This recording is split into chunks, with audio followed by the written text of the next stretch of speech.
Hello everyone, मेरा नाम देवेश खाड़े है। आप सभी का मेरे चैनल पे स्वागत है। मैं electronic engineer, solar engineer and refrigeration engineer हूँ और सन टू सोलर पावर कंपनी का ओनर एंड फाउंडर हूँ। आज का हमारा टॉपिक है टाइप ऑफ अर्थिंग, जो पार्ट टू है। पार्ट वन में हमने कंडक्ट किया था बेसिक्स ऑफ अर्थिंग, अर्थिंग क्या है। तो पार्ट टू हम जो देख रहे हैं टाइप्स ऑफ अर्थिंग, तो इसमें हम अर्थिंग के टाइप्स देखेंगे, जिससे आपको भी काफ़ी इजी होगा कि हमें कौन सा अर्थिंग लगाना चाहिए, क्या इसके डायमेंशन है, क्या इसका कैलकुलेशन है। ईच एंड एवरीथिंग आज हम इसमें कंसिडर करेंगे और इसमें आप डोमेस्टिक अर्थिंग भी कर पाएंगे, कमर्शियल अर्थिंग भी कर पाएंगे और इंडस्ट्रियल अर्थिंग भी कर पाएंगे। और होप सो आपको ये वीडियो काफ़ी हेल्पफुल रहेगा। तो हम स्टार्ट करते हैं types of earthing. Types of earthing में हम जो पहला टाइप देखते हैं, एकदम एडवांस सेगमेंट है हमारे यहाँ पे, जो अभी यूज किया जाता है। क्योंकि पहले का सेगमेंट भी आपको मैं बताऊंगा, पर अभी हम एडवांस सेगमेंट से स्टार्ट करते हैं, जिसमें हम रॉड अर्थिंग यूज करते हैं। मतलब रॉड इलेक्ट्रोड भी कहा जाता है इसमें, इसमें अर्थ इलेक्ट्रोड भी कहते हैं इसको। काफी वेरिएशंस ऑफ नाम है इसके, है ना। तो इसके बाद हम अगर देखते हैं, तो जैसा पहला हम जो देख रहे हैं, सॉलिड कॉपर बॉन्डेड रॉड। ठीक है, solid copper bonded rod. Solid copper bonded rod क्या है? ये जैसा एमएस का भी होता है और उसमें स्टील का भी होता है, डिपेंड ऑन मतलब स्पेसिफिकेशन है। जैसा कमर्शियल सेगमेंट में देखते हैं, तो विदाउट स्पेसिफिकेशन हम वर्क नहीं कर पाएंगे। वहाँ पे स्पेसिफिकेशन हमें प्रोवाइड किए जाते हैं, उसके बाद ही हमें वर्क करना होता है उनके स्पेसिफिकेशन के बेसिस पे। इंडस्ट्रियल पे भी इसका काफ़ी महत्व है, डोमेस्टिक में भी इसका महत्व है। हमने इसमें इसमें इसे प्रायोरिटी हमने देना चाहिए। जैसा सॉलिड कॉपर बॉन्डेड रॉड हम अगर देखते हैं, तो सॉलिड कॉपर बॉन्डेड क्या रॉड होता है, जैसा इसमें एमएस मटेरियल भी यूज होता है जैसा, और उसके बाद स्टील मटेरियल भी यूज होता है और उसके ऊपर कोटिंग होती है कॉपर की। ठीक है, कॉपर की कोटिंग होती है, जैसा ये स्टार्ट होती है 50 माइक्रोन से, तो 250 माइक्रोन उसके अबव भी होती है। डिपेंड है आप कहाँ पे इसे यूज कर रहे हैं, पर बेस्ट जो होता है वो 250 माइक्रोन्स होता है। विद सर्टिफिकेशन के साथ आपने लेना चाहिए।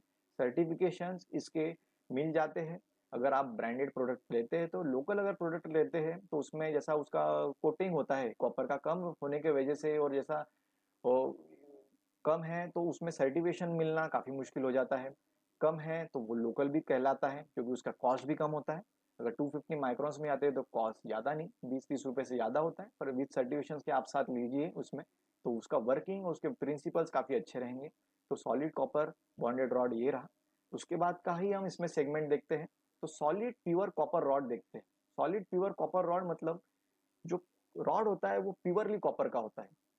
तो जैसे इसका ये सेगमेंट में अगर प्योरली कॉपर देखा जाए, तो 80% से स्टार्ट होता है। 80% प्योर कॉपर होता है, उसका 85 मिल जाएगा आपको, 90 मिल जाएगा, 99% भी मिल जाता है। 99% जनरली यूज नहीं करते हैं, क्योंकि इजीली मोल्डेबल होता है वो। तो सॉलिड प्योर कॉपर रॉड भी यूज करते हैं। दूसरा सेगमेंट हम इसमें देखते हैं, तो ये तो सॉलिड सेगमेंट्स की बात हो गई। अब दूसरे सेगमेंट्स में जाते हैं, तो हॉलो सेगमेंट्स होते हैं। हॉलो सेगमेंट्स में hollow copper bonded and pure rod होता है। ठीक है, जैसा हॉलो रॉड होता है उसमें प्योर कॉपर भी हो सकता है, या एमएस का हॉलो रहने के बाद उसके ऊपर कॉपर का जैसा कोटिंग किया जाता है, जो माइक्रॉन्स में कोटिंग होता है। ठीक है, दूसरा सेगमेंट हम उसमें देखते हैं, तो उसमें है जीआई रॉड और एमएस हॉलो रॉड। तो जैसे रॉड है, एमएस का रॉड होता है जिसपे जीआई कोटिंग होती है। ठीक है, ये हो गए रॉड सेगमेंट, जिसे हम रॉड इलेक्ट्रोड भी कहते हैं या रॉड अर्थिंग भी कहते हैं। ठीक है, इसके बाद का हमारा पॉइंट है जो जनरल हम अर्थिंग करवाते हैं हर जगह, टाइप्स ऑफ अर्थिंग। तो ये टाइप्स ऑफ अर्थिंग का सेकंड पार्ट है प्लेट अर्थिंग। प्लेट अर्थिंग में जैसा आता है, कॉपर प्लेट आती है और जीआई प्लेट आती है। कॉपर प्लेट में प्योर कॉपर प्लेट भी आती है और कॉपर बॉन्डेड प्लेट भी आती है, जिसके ऊपर कॉपर का पानी चढ़ाया जाता है, उसको भी बॉन्डेड कहते हैं। और ये जीआई प्लेट तो आपको पता ही है, मार्केट में मिलती है। जैसे टाइप वन हमने देखा, रॉड क्या होता है। तो रॉड में नेसेसिटी में अगर देखा जाए, तो सॉलिड रॉड्स हैं जो 1 मीटर, 2 मीटर, 3 मीटर के होते हैं। डायमेंशन जो डाया होता है रॉड का अलग अलग तरीके का होता है, डिपेंड ऑन साइड और डिपेंड ऑन वोल्टेज होता है। जैसा हॉलो भी देखा जाए, तो उसमें भी डायमीटर उसके अलग अलग होते हैं, और उसमें भी लेंथ जो होती है 1 मीटर, 2 मीटर और 3 मीटर, ये बेसिक्स लेंथ है। जिसमें 1.5 मीटर भी आता है और 2.5 मीटर भी आता है, डिपेंड ऑन साइड है। ठीक है,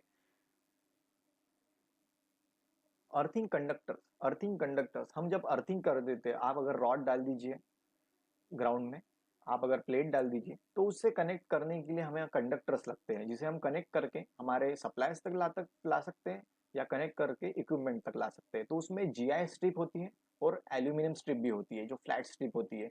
डिपेंड ऑन प्रोजेक्ट है उसका विथ कैसे बढ़ेगा, उसका डायमेंशन क्यों बढ़ते हैं, वोल्टेज पे भी डिपेंड होता है। जैसे मशीनरीज काफ़ी बड़ी है तो उसके ऊपर स्पेसिफिकेशन काफ़ी अलग होते हैं, जो गाइडलाइंस में आप पढ़ सकते हैं उन्होंने दिए वाले। और जैसा उसमें भी सेकंड हम देखते हैं तो कॉपर स्ट्रिप्स भी है। कॉपर स्ट्रिप में भी वेरिएशन टाइप्स ऑफ डायमेंशन और विड्थ आती है। ठीक है, ये हो गया हमारे कंडक्टर्स। उसके बाद कंडक्टर्स में हम देखा जा सके जैसा डोमेस्टिक यूज होता है जहाँ वोल्टेज काफ़ी ज़्यादा नहीं होता है ना, कमर्शियल सेगमेंट में भी इसे यूज करते हैं। तो अगर देखा जाए तो कंडक्टर्स इसमें जीआई वायर भी हम यूज कर रहे हैं और कॉपर वायर्स भी यूज कर रहे हैं। मार्केट में दोनों अवेलेबल है, जीआई भी अवेलेबल है, कॉपर भी अवेलेबल है। तो जैसा कॉपर में भी देखा जाए तो इसमें भी परसेंटेज होता है, कितना परसेंट कॉपर है इसमें। ठीक है, उसमें भी डायमेंशन अलग अलग होते हैं, जीआई के भी डायमेंशन अलग अलग होते हैं, जो डिपेंड और जो वेरी होते हैं वोल्टेज पे, हम कितना पावर कंज्यूम कर रहे हैं या हमारा कितना लोड है उसके ऊपर डिपेंड और वेरी करता है कंडक्टर्स भी।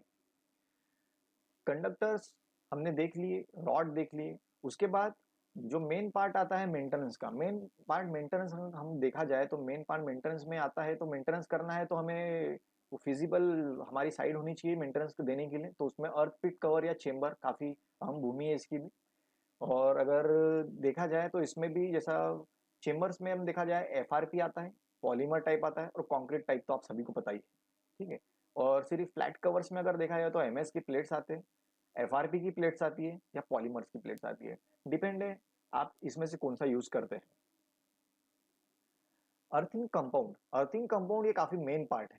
अगर आप रॉड भी डाल दीजिए या प्लेट भी अगर डालते हैं नीचे डिगिंग करके, तो अगर कंपाउंड नहीं रहेगा तो अर्थिंग का महत्व नहीं है। क्योंकि कंपाउंड ये ऐसी चीज है जिससे हम जो लो रेजिस्टेंस पाते हैं वो क्रिएट कर पाते हैं। तो ग्राउंड एनहांसिंग मटेरियल, तो ग्राउंड एनहांसिंग मटेरियल तो इसमें जैसा आजकल लेटेस्ट इसमें अगर हम देखते हैं तो बेंटोनेट पाउडर जो मार्केट में चल रहा है, जो बैग में फिल होके आता है वो बेंटोनेट पाउडर ही कहलाता है। ठीक है, उसमें जो कंपोनेंट और उसका मिक्सचर है काफी अलग अलग इसका होता है, तो मैं आपको बताऊंगा। उसके साथ जेल मटेरियल भी होता है। ठीक है, जेल कंपाउंडिंग भी बोलते हैं उसे, ये भी कारगर तरीका है। और सबसे मेन जो हमारा तरीका है जो हम अभी भी यूज करते हैं वो है कोल बेसिस। चारकोल बेसिस भी होता है या प्योर कोल बेसिस भी होता है, जिसमें हम सॉल्ट में मिक्स करके हम करते हैं, जो ट्रेडिशनल तरीका है हमारा जो हम यूज कर रहे हैं। पर उससे बेस्ट तरीके का जो है वो कंपाउंड बेसिस का है जो भी चल रहा है। तो कंपाउंड बेसिस के इसमें देखेंगे हम फर्स्ट पॉइंट इसका, जैसे मेन पॉइंट इसके क्या क्या सप्लीमेंट्स है, इसमें क्या क्या स्पेसिफिकेशन देखते हैं। जैसा ये carbon based non bentonite low resistance है। तो जैसे कार्बन बेस है पर इसमें बेंटोनाइट का भी मिक्सचर है। ठीक है, और बेंटोनाइट का मिक्सचर कहीं ज्यादा होता है कहीं कम होता है कार्बन बेसिस में, डिपेंड है आपको कैसा स्पेसिफिकेशन दिया गया है कंपनी की तरफ से, मतलब कमर्शियल और इंडस्ट्रियल सेगमेंट है।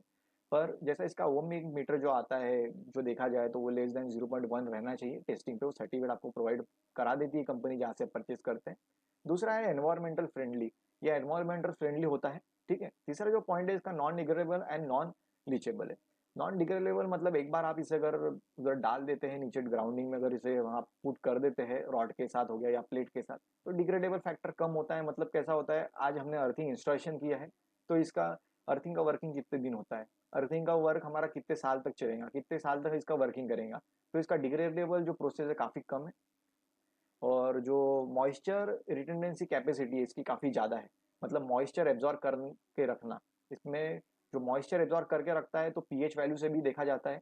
अगर ये बेंटोनेट क्ले या कार्बन कंपाउंड हम इसमें डालते हैं, कार्बन बेस्ड जो बेंटोनेट क्ले होता है वो भी मिलता है मार्केट में, वो भी अगर हम इसमें डालते हैं तो पानी मॉइस्चर एब्जॉर्ब करके रखने का इसका स्पेसिफिकेशन काफ़ी अच्छा है, इसकी प्रॉपर्टी ही मॉइस्चर एब्जॉर्ब करके रखना है। तो ये बेंटोनेट पाउडर कहलाता है। इसका टेम्परेचर वेरिएशन -10 से तो -60 तक ये वर्क करता है। इसका लेस इम्पैक्ट है, 10% ही इम्पैक्ट होता है अर्थ वैल्यू पे इसका। Shawl preferable in all soil condition even during dry periods. इसमें ड्राई पीरियड्स में भी ये कंपाउंड काफी कारगर होता है। ये जो कंपाउंड है जैसा इसमें जेल कंपाउंड हो गया या बेंटोनेट पाउडर हो गया या कार्बन बेसिस कंपाउंड हो गया, जहाँ पे ड्राई रहेगा या समर वो सीजन आते हैं उसमें भी काफी ड्राई हो जाता है, तो उसमें भी इसका वर्किंग काफी अच्छा होता है। तो ये अर्थिंग कंपाउंड हो गया हमारा। उसके बाद जैसा इसको लगने वाले जैसा मटेरियल या सब्सटीट्यूट्स बोल सकते हैं, तो इसमें आता है क्लैंप एंड कनेक्टर्स है हमारा। ये क्लैंप एंड कनेक्टर्स में जो different types as per earth electrode and connecting strip और cable. As per earth electrode मतलब कॉपर का है तो कॉपर के हिसाब से हम चलेंगे। ठीक है, उसके बाद अगर हमारा जीआई का है तो जीआई के हिसाब से हमें लगेंगे क्लैंप्स एंड कनेक्टर। उसके बाद अगर हम जाते हैं, अगर बॉन्डेड्स में जाते हैं तो बॉन्डेड के हिसाब से हम उसमें लगाएंगे। ठीक है, तो क्लैंप्स एंड कनेक्टर्स में भी काफ़ी वेरिएशंस है, जिसमें एसएस भी हम यूज़ करते हैं हर जगह पे, और जिसमें हम ब्रास भी देखा जाए तो हर जगह पे ही यूज़ होता है। कॉपर का भी हर जगह पे ही यूज़ होता है, डिपेंड ऑन मटेरियल है, आप कनेक्टिविटी में क्या मटेरियल यूज़ कर रहे हैं, कंडक्टर में क्या मटेरियल यूज़ कर रहे हैं, या रॉड में या प्लेट में क्या मटेरियल यूज़ कर रहे हैं, उस हिसाब से आपको कनेक्टर्स एंड क्लैंप्स लेने हैं। उसके बाद हमारा ये टॉपिक आज खत्म होता है, जो टाइप्स ऑफ अर्थिंग्स में था। ठीक है, तो इसी के साथ साथ हम कंसल्टेंसी भी प्रोवाइड करते हैं, जिसमें educational purpose, installation and maintenance of earthing, how to start earthing business, manufacturing of earthing. ये हमारे कॉन्टैक्ट नंबर है, इसमें हमारा मेल आईडी भी दिया गया है। धन्यवाद।